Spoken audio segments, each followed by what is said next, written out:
Chapter 5. The first fruits in the garden. And after these things I saw the garden of the Lord. It was planted in the place where the morning is born. Its trees were watered by the living river, and its roots drank from the mercy of God. Its branches stretched toward heaven, and its fruit shone with the light of the kingdom. And in the midst of the garden there was a table prepared, not the table of merchants, not the table of kings who exalt themselves, not the table of Babylon where the cup is mixed with fornication, but the table of the Lord set among the first fruits. And the Lord came into the garden in the cool of the day. The wind bowed before him. The leaves became still. The river softened its voice, and the fruit of the garden trembled with sweetness. For the Lord had come to eat of the first fruits. Then the faithful branches lifted their offering. The vine brought forth its grapes. The fig tree brought forth its figs. The olive tree poured forth its oil. The pomegranate opened its heart, and the wheat bowed with golden heads before the Lord. These were the first fruits of obedience. These were the first fruits of patience. These are the first fruits of the hidden root. These were the first fruits of those who drank living water and did not turn aside unto mud. And the Lord reached forth his right hand. He took of the fruit that had ripened in truth. He tasted it and was pleased. And the garden rejoiced because the Lord had eaten of its offering. When the Lord eats of the first fruits, the whole garden is blessed. The roots are strengthened, the branches are lifted, the leaves are made green, the river is made glad in its flowing, and the seed yet hidden in the earth receives promise. Now the keeper of the garden had been away for a season, for he had gone among the outer fields to search for the wounded vines. He had lifted the fallen branches. He had bound up the split reed. He had called to the young trees that had bent beneath the winds of Babylon. And when the keeper returned, he found the Lord at the table of the first fruits. Then he bowed low before him. And the Lord said unto the keeper, Rise, for the garden has remembered thy labor. The fruit has spoken of thy faithfulness. The roots have testified that thou didst not abandon them. Then the branches have waited for thy voice. Then the keeper arose and walked among the trees. He rejoiced over the fruitful branch. He blessed the vine that had endured pruning. He touched the leaf that had survived the heat.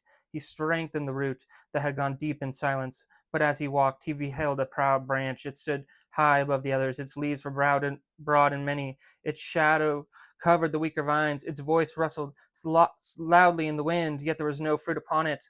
The branch boasted in its greenness. It said, Behold my leaves, for I am greater than the fruitful. Behold my height, for I am nearer unto heaven. Behold my shadow, for many rest beneath me. But the keeper looked upon it and was grieved, for the branch had taken water from the root and given nothing to the table. It had stretched itself above the faithful and hidden the light from the young. It had clothed itself in leaves and called loose fruit. It had mistaken appearance for harvest. Then the keeper rebuked the proud branch. He said, O branch with many leaves, had no offering, why hast thou lifted thyself above the garden? Who gave thee water? Who gave thee root? Who gave thee light? Was it not the Lord? And where is the fruit of his kindness? Where is the sweetness of obedience? Where is the seed of mercy? Where is the first fruit for the table of thy master? Thou hast drunk from the river and returned only shade. Thou hast received the sun and given only covering. Thou hast stood among the fruitful and learned nothing from their bowing. Therefore their leaves testify against thee, for a leaf may cover, but it cannot feed. A leaf may move in the wind, but it cannot satisfy the hungry. A leaf may appear alive, yet the Lord searches for fruit.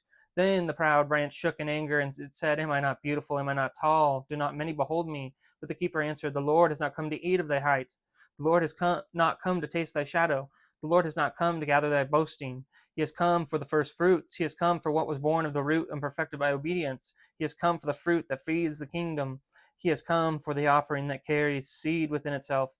Then the Lord looked upon the proud branch, and the leaves became silent. The branch trembled before his gaze.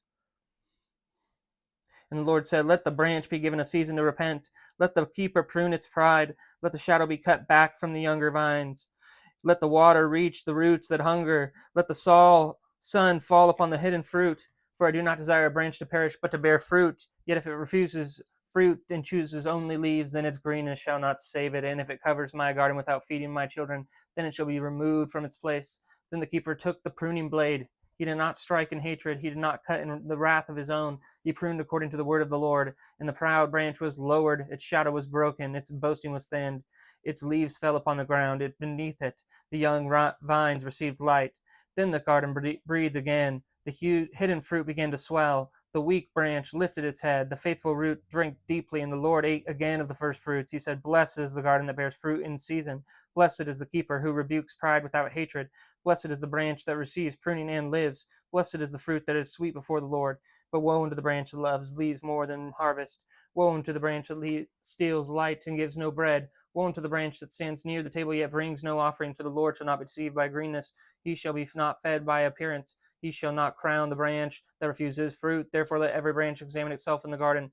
Let the leafy become fruitful. Let the proud become low. Let the hidden become strong. Let the first fruits be prepared for the Lord. For he comes in the cool of the day. He walks among the roots. He sits at the table. He eats of what is true. And the garden is judged by the fruit it gives unto him.